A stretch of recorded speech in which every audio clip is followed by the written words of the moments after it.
নমস্কার বন্ধুরা, বাসন্তী কিচেনে আপনাদের স্বাগত। আজকে আমি নিয়ে এসেছি আপনাদের জন্য একটি নতুন রেসিপি, ডিম কষা। চলো রেসিপিটা দেখে নেই। প্রথমে আমরা ডিমগুলোকে সেদ্ধ করে নিয়ে ছুলিয়ে নেব।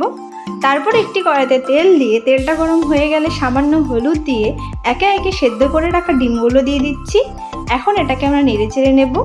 ডিমগুলোকে আমরা ভালো করে লাল লাল করে ভেজে নেব। ডিমগুলো লাল লাল করে ভাজা হয়ে গেছে, এখন নামিয়ে নিচ্ছি। এখন আমরা ওই কড়াইতে সামান্য তেল দিয়ে কুচনো পেঁয়াজ দিয়ে নেড়ে চেড়ে নিচ্ছি। পেঁয়াজগুলোকেও আমরা লাল লাল করে ভেজে নেব।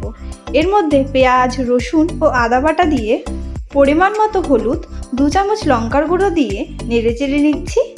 এটাকে আমরা এখন ভালো করে নেড়ে চেড়ে নেব। এখন এর মধ্যে সামান্য জল, স্বাদ মতো নুন দিয়ে নেড়ে চেড়ে নিচ্ছি।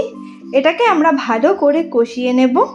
এখন এটাকে আমরা 10 থেকে 15 মিনিটের জন্য ঢেকে দেব।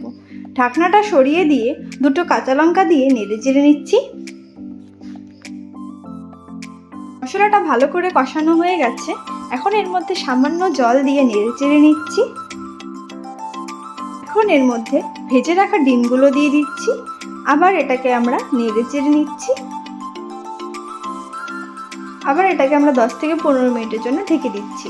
ঢাকনাটা সরিয়ে দিয়ে নেড়ে চেড়ে নিচ্ছি। হয়ে গেছে, এখন নামিয়ে নিচ্ছি। ডিম কষা তৈরি। আপনারাও বানিয়ে দেখবেন, খুবই ভালো লাগবে খেতে। রেসিপিটা ভালো লাগলে লাইক, শেয়ার ও কমেন্ট অবশ্যই করে দেবেন। ধন্যবাদ।